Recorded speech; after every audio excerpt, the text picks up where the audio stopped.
स्वागत है आपका दिव्या प्रीत गाथा में, जहां हम लेकर आते हैं देवी देवताओं की दिव्य कथाएं और आध्यात्मिक ज्ञान। आइए सुनते हैं नवरात्रि के दूसरे दिन की कथा, मां ब्रह्मचारिणी की पावन गाथा। जय माता दी।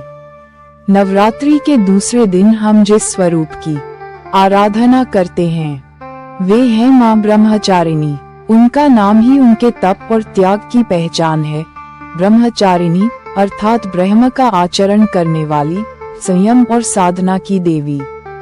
कथा की शुरुआत होती है पिछले जन्म से। मां सती, जो राजा दक्ष की पुत्री थी, भगवान शिव से विवाह करके कैलाश की अधिष्ठात्री बनी। लेकिन जब उनके पिता ने एक भव्य यज्ञ का आयोजन किया और उसमें भगवान शिव का अपमान किया, तो सती यह अपमान सह न सकी। अपने प्रिय शिव का अपमान देखकर उन्होंने यज्ञ कुंड में कूदकर अपने प्राण त्याग दिए। उनका ये देह त्यागना केवल एक अंत नहीं था, बल्कि एक नई शुरुआत भी थी, क्योंकि शिव के प्रति उनकी भक्ति और समर्पण अमर था। इसीलिए अगले जन्म में वे हिमालय राज और मैना देवी के घर पुत्री रूप में अवतरित हुईं। अब वे पार्वती के नाम से जानी गईं। बचपन से ही पार्वती के हृदय में शिव का ध्यान बसता था। उनकी हर सांस, हर धड़कन में भोलेनाथ का स्मरण था। जब उनके माता पिता ने विवाह का विचार किया और यहाँ तक कि भगवान विष्णु ने भी उन्हें वर रूप में पाने की इच्छा जताई, तब भी पार्वती अडिग रहीं।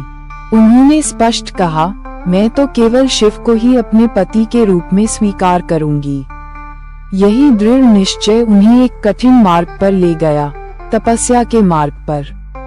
पार्वती ने अपने महल और सुख सुविधाएं छोड़ दी और वन की ओर प्रस्थान किया।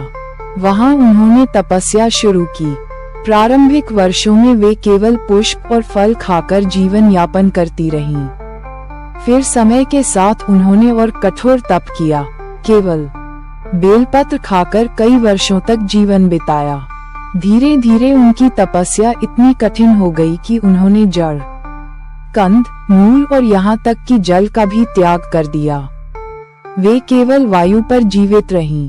वर्ष दर वर्ष, युग दर युग बीतते गए और वे ध्यानमग्न होकर शिव का स्मरण करती रहीं।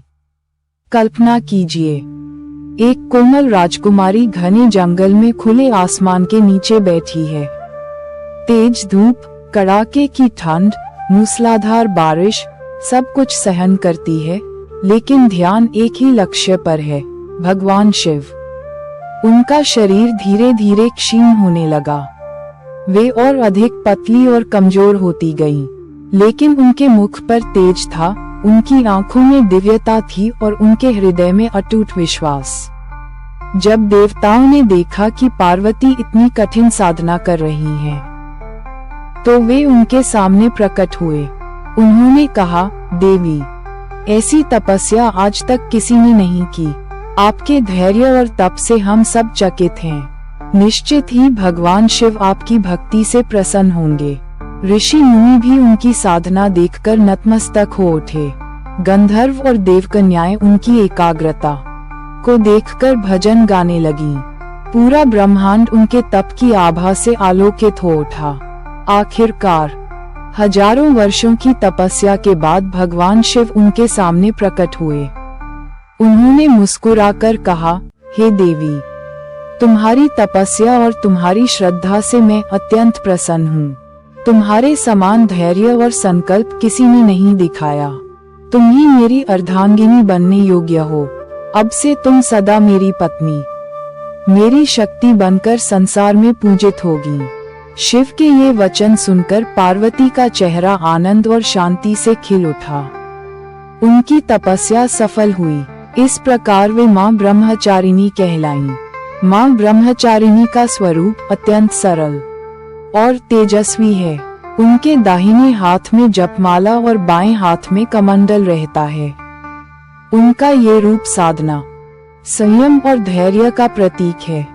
भक्त यदि नवरात्रि के दूसरे दिन मां ब्रह्मचारिणी की सच्चे मन से पूजा करता है, तो उसे असीम धैर्य, आत्मबल और साधना की शक्ति प्राप्त होती है। जीवन की कठिनाइयां और भय दूर होते हैं और मनुष्य अपने लक्ष्य की ओर दृढ़ता से बढ़ता है। तो भक्तों, नवरात्रि के दूसरे दिन मां ब्रह्मचारिणी की पूजा करके हम अपने जीवन में तप, संयम और धैर्य को अपनाने का संकल्प लें। ये कथा हमें ये सिखाती है कि यदि हमारा विश्वास अटूट हो, हमारा संकल्प दृढ़ हो, तो कठिन से कठिन साधना भी सफल होती है और असंभव भी संभव बन जाता है। जय मां ब्रह्मचारिणी, जय मां दुर्गा। तो ये थी मां ब्रह्मचारिणी की पावन कथा। ऐसी ही और दिव्य कथाओं के लिए जुड़े रहिए दिव्या प्रीत गाथा चैनल से।